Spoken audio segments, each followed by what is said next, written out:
जय गुरुदेव। 4 जनवरी सन 2003 रात में ध्यान में दिखाई दिया कि मेरे सामने बहुत ऊंचे पर्वत सैकड़ों मीलों तक हैं। चंद मिनटों बाद वो पर्वत बड़े जोर से हिलने लगे। हिलते हिलते उनके सीन भी बदलते रहे। वे पर्वत आसमान तक हो गए, मेरे सिर पर भी थे। फिर कुछ समय बाद वो सीन समाप्त हो गया और मैं भी उठ गया। 5 तारीख ध्यान में कुछ भी दिखाई नहीं दिया। 6 तारीख की सुबह ध्यान में गुरु महाराज ने दिखाया कि एक लंबा चौड़ा विशाल मैदान है जिसमें घास के बड़े बड़े ढेर लगे हैं। और कोई चीज मुझे जो जान पड़ी वही लिख रहा हूं। मुझे तो घास जैसी मालूम दी, फिर वो घास पूरे मैदान में फैल गई और उसके भी सीन क्षण क्षण में बदलते रहे जो वर्णन से बाहर है। फिर उस मैदान में मेरे चारों तरफ एक ऊंचा, बहुत ऊंचा भव्य मंदिर सा बन गया। उसकी दीवारों पर सोने से कुछ किया जा रहा है। सब दिखाई दे रहा है पर करने वाला कोई दिखाई नहीं दिया। फिर वही घास का मैदान हो गया और मंदिर आलोप हो गया और फिर सब समाप्त। 6 तारीख की शाम को ध्यान में गुरु महाराज ने दिखाया कि एक सैकड़ों मील लंबा चौड़ा मैदान है और वो पूरा मैदान गन्ने की पत्तियां जैसे होती हैं उनसे भरा है। यानी पूरा विशाल मैदान गन्ने की खेती जैसी हरियाली से भरा था। फिर वो पत्तियां आसमान तक छा गई। आसमान दिखाई नहीं दे रहा था। कुछ समय तक इनके सीन क्षण क्षण में बदलते रहे और फिर ये सीन समाप्त हो गया। उसके बाद सैकड़ों मील लंबे चौड़े विशाल मैदान में आधे में मेरे बाईं तरफ अंधेरा और आधे में सामने दाईं तरफ सुनहरी रोशनी जमीन से आसमान तक थी। वो रोशनी पीले रंग में हल्का गुलाबी रंग मिला दें, यानी कुल मिलाकर सुनहरी रोशनी थी। अति से भी अति सुंदर रोशनी।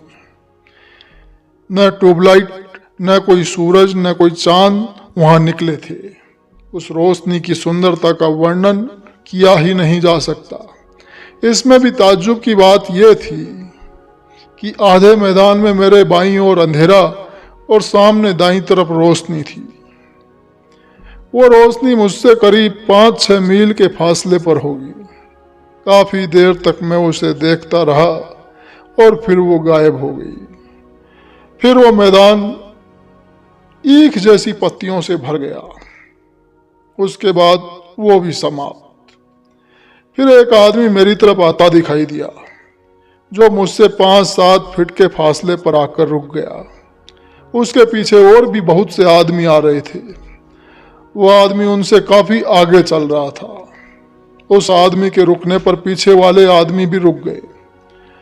वो आदमी आकर मेरे सामने बैठ गया। उसका सिर नंगा था। वो चुप बैठा रहा। उसकी आंखें बड़ी बड़ी थी और फिर कुछ देर बाद वो गायब हो गया और वो मैदान भी गायब हो गया। 6 तारीख की रात में गुरु महाराज ने ध्यान में दिखाया कि एक विशाल मैदान में एक काफिला चला आ रहा है। किसका काफिला था ये पता नहीं लग सका। वो काफिला मेरे चारों तरफ चक्कर लगाता महसूस दे रहा था। कभी कभी उसकी परछाई नजर आ जाती थी और आवाज भी आ रही थी। आवाज मेरी समझ में नहीं आ रही थी। यह सिलसिला कुछ समय तक बराबर चलता रहा। इसके साथ साथ गुरु महाराज की दया से घंटे की बड़ी सुरीली आवाज भी सिर के बीचों बीच हो रही थी। इसके अलावा क्षण क्षण में हजारों सीन बदल रहे थे जिनका न नाम लिया जा सकता है और न ही उनका वर्णन किया जा सकता है। फिर पैरों में दर्द होने के कारण मुझे उठना पड़ा। वहां नजारों की कोई कमी नहीं है, देखने वाला चाहिए। काफिले का चित्र यहाँ दिया है। 7 तारीख की सुबह गुरु महाराज की दया से ध्यान में देखा कि एक अजीब किस्म की अति सुंदर रंग बिरंगी चीजें देखने में अति सुंदर थी। उनकी चमक का क्षण क्षण में सीन का बदलना कहते नहीं बनता।